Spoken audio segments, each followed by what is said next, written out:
سلام، من نیما شمساپور هستم، مدیر عامل فرانی که حالا معرفی خیلی مختصری هم در موردش داشتیم.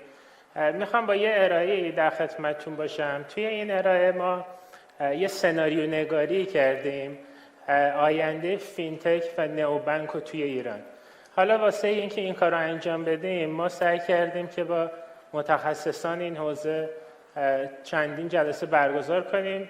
من خدمتتون عرض میکنم.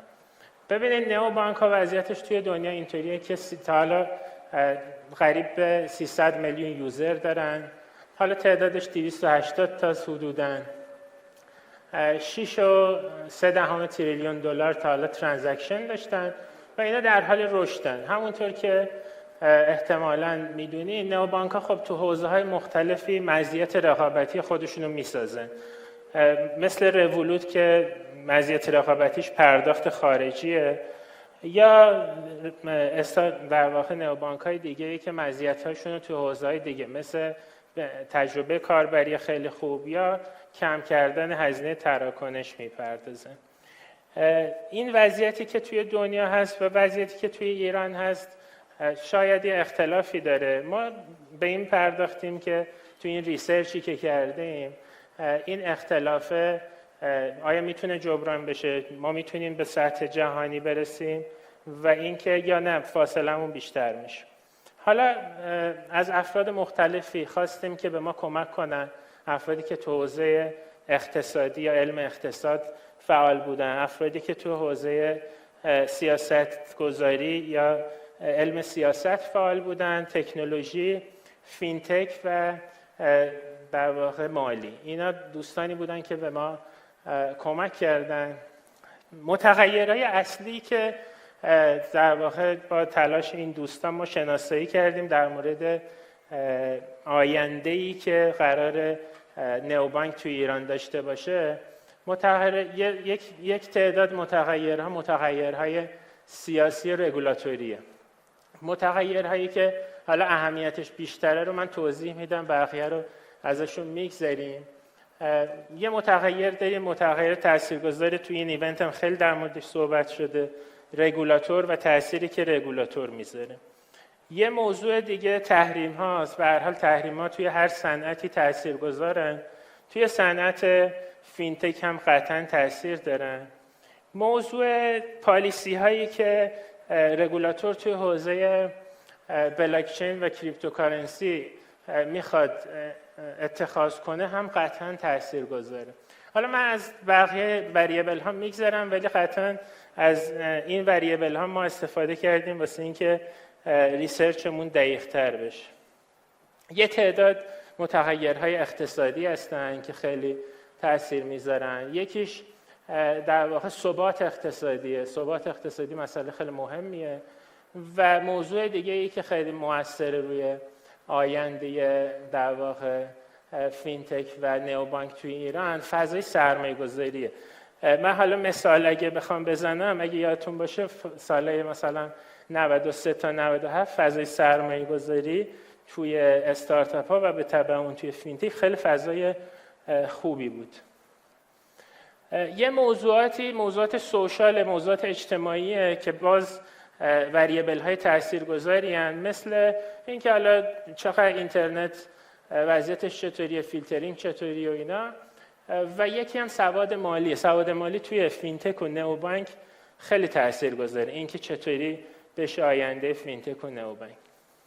یه تعداد پارامترهای تکنولوژیه، مثل زیرساخت‌ها رشدش چطوری باشه توی ایران، یا اقداماتی که برای سایبر سکیوریتی میشه. اینا در واقع پارامترهای مختلفی بود که ما در نظر گرفتیم. نزدیک 30 تا پارامتر استخراج شد و یه روشی به اسم روش میکمک که یه روش آینده پژوهیه. اینو حالا با کمک همون متخصصانی که خدمتتون عرض کردم سعی کردیم که ببینیم کدوم یک از این پارامترهای تاثیرگذارتریه. پارامتر تاثیرگذارتر به این مفهومه که یعنی یه پارامتریه که بقیه رو درایو میکنه و بقیه روش تأثیری نداره. این روش میکمک رو ما برای این کار استفاده کردیم. حالا وضعیت وریبل ها نسبت به هم رو دیدیم. اگه دو تا وریبل نسبت به هم هیچ تأثیری نداشته باشن، حالا اهمیتش توی ماتریس صفره. اگه کاملا تاثیرگذار باشه یه وریبل رو یکی، اهمیتش 3. ما یه همچین ماتریسی کشیدیم و در واقع با کمک اون متخصصان سعی کردیم که به اینجا برسیم که وریبل های اصلی آینده فینتک ایران چه چیزهایی هستن. در واقع به این چند تا وریبل اصلی رسیدیم. یکی فضای رگولاتوریه که حالا تو این فیناپ هم در واقع تو این ایونت فیناپ هم خیلی بهش پرداخته شد. قطعا فضای تحریم ها یا سانکشن خیلی موثره. تصمیماتی که رگولاتور توی حوزه بلاکچین و کریپتوکارنسی میگیره آینده فینتک رو میتونه تحت تاثیر قرار بده. فضای اقتصادی ایران و ثبات اقتصادی که توی ایران هست، در واقع وضعیت سرمایه‌گذاری و اینکه سرمایه‌گذاری رشد میکنه وضعیتش چطوری میشه. دیجیتال اینفراستراکچر خیلی مهمه که آیا در حال رشد یا در حال رکوده، و تصمیمات سیاستگزارا تو حوزه سایبر سکیوریتی. اینا شدن در واقع درایورهای اصلی که آینده فضا رو قراره بسازن. این رو ما از دید یک فعال در واقع یک کسب و کار فینتک ما دیدیم. میشد اینو از دید یه سیاستگزار هم دید. یعنی یه سیاستگزاری که میخواد سیاستگزاری کنه یا یه رگولاتور دیگه، اون رگولاتوری درایور نیست واسش، مثلا سانکشن ممکن درایور باشه. ولی ما میخواستیم سناریوهای آینده رو برای کسب و کارها در بیاریم و واسه هر کدوم هم یه پیشنهادی بدیم. در واقع سناریوی اولی که حالا از نظر متخصصان احتمال وقوعش 40% بود، این بود که به احتمال خیلی زیاد، حالا ما اسمشو گذاشتیم در واقع تکنولوژی درایو میکنه آینده رو. سیاستگزار وضعیت تحریم ها، وضعیت اقتصادی نسبتا خوب میشه و از اون ور هم سیاستگزار سعی میکنه که روی یه تعداد تکنولوژی هایی سرمایه گذاری کنه یا مشوق های ایجاد کنه که سرمایه گذاری بشه. تو اینجا ما دیدیم که توی اون آینده، حالا آینده 5 ساله، استفاده از AI و دیفای و حتی IoT حتما ولی پروپوزیشن مهمی رو قراره بسازن و اینکه این آینده ایه که درست رشد ناهماهنگ خواهد بود. یعنی ما یه رشد هماهنگی نخواهیم داشت، ولی آینده نسبتاً خوشبینانه ای هم هست. ما یه آینده، حالا من اینا رو در واقع پیشنهادهای سیاستگذاری رو برمیگردم. یه آینده دیگه یه داریم که حالا ما گفتیم رشد انتخابی. اینجا وضعیت تحریم ها اینا نسبتاً به همین شکلی که الان داریم. من حالا واسه اینکه موضوع رو قشنگتر توضیح بدم میخوام به گذشته ارجاع بدم. ببینید ما مثلا از سال 93 تا 97 وضعیت تحریم ها پایین اگه در نظر بگیریم، 97 تا 1400 اگه بالا در نظر بگیریم، از 1400 تا 1403 متوسط بوده. تو این سناریو ادامه، یعنی تو سناریوی دویی که من خدمتتون عرض کردم، همین وضعیت 1400 تا 1403 از نظر تحریم ها و فضای اقتصادی ادامه پیدا میکنه. تو اینجا در واقع اگر سیاستگزار تصمیم بگیره که توی یک تعداد در واقع تکنولوژی های خاصی سرمایه گذاری کنه، این فضا رو ما خواهیم داشت که بعضی از سرویس ها وضعیتشون بهتر میشه، رگولاتوری سعی میکنه که خودش رو هماهنگ کنه.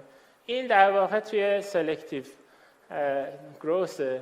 ما یه حالت دیگه ای داریم، همون وضعیت مثل سال 97 تا 1400 که تحریم ها توی این وضعیتشون در واقع مثل اون سالا میشه، تحریم ها بیشتر میشه، از اون ور سختگیری های رگولاتوری هم بیشتر میشه. شما اینو سیستمی ببینین دیگه، وقتی تحریم بیشتر میشه اولویت سیاستگزار بیشتر میشه، نرخ ارز دیگه فضای فینتک و نوآوری خیلی کاری نداره و سعی میکنه که فضا رو محدودتر کنه. این حالتیه که ما همین در واقع سرویس های خیلی داخلی و سرویس‌های وضعیت فعلی ادامه پیدا میکنن توی این حالت. اتفاق خاص و عجیبی نمیافته. خیلی از این استارتاپ‌های متوسط و کوچیکم توی این حالت احتمالا از بین میره. یه وضعیت دیگه داریم که احتمال وقوعش 10%. حالا اسمش ما گذاشتیم رنسانس.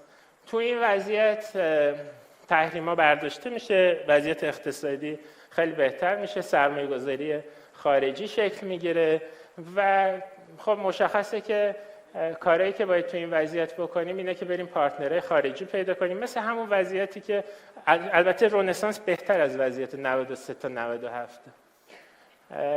من اگه بخوام در مورد هر کدوم از این وضعیت‌ها بگم که ما باید چی کار کنیم، اینو از دید خدمتتون از دید یه دونه صاحب کسب و کار دارم میگم. توی این حالت باید ما تمرکزمون رو بذاریم به در واقع یوزر رو بذاریم اصل کار و سولوشن هایی رو برای اون در واقع ترتیب بدیم. رکتک توی این حالت رشد میکنه ولی به صورت سلکتیو رشد میکنه. توی حالت‌های ما میتونیم، یعنی شرکت‌های متوسط و کوچیک میتونن با بیگ تک‌ها پارتنرشیپ تشکیل بدن و ببینن که فضا چطوریه، خودشونو بتونن با تغییرات در واقع خودشونو مطابقت بدن با تغییرات. توی این فضایی که در واقع تحریما خیلی گسترده‌تر میشه و فضای اقتصادی و فضای سیاستگذاری متلاطم میشه، به نظر باید فینتک‌ها و نئوبانک‌ها تمرکزشون رو بذارن روی کامپلاینس، یعنی سعی کنن که خودشونو با رگولاتور مطابقت بدن و اینکه توی این حالت همونطور که خدمتتون عرض کردم نوآوری‌های لوکال شکل میگیره. ممکنه یه فیچرهای اضافه بشه ولی این فیچر تاثیر گسترده و عمیقی نداره. و اینکه سعی کنن که حالا به خاطر اینکه وضعیت در واقع بین‌المللی و احتمال جذب سرمایه خارجی اصلا وجود نداره، سعی کنن یه راههای دیگه‌ای پیدا کنن که سروایو کنن دیگه، این وضعیت سروایوال. توی حالت رنسانسی هم که خدمتتون عرض کردم میتونن به صورت حالا پرواکتیو با رگولاتور کار کنن. اینجا شرایطیه که سرمایه‌گذاری خارجی میان توی ایران و احتمالاً فینتک‌های جدیدی شکل میگیرن، نئوبانک‌ها فیچرهاشون خیلی بیشتر میشه و این شرایطیه که امیدواریم که حالا با اینکه حالا توی این اسلاید گفتیم احتمال وقوعش 10%، ولی امیدواریم که این شرایط اتفاق بیفته. خیلی ممنونم از توجهتون.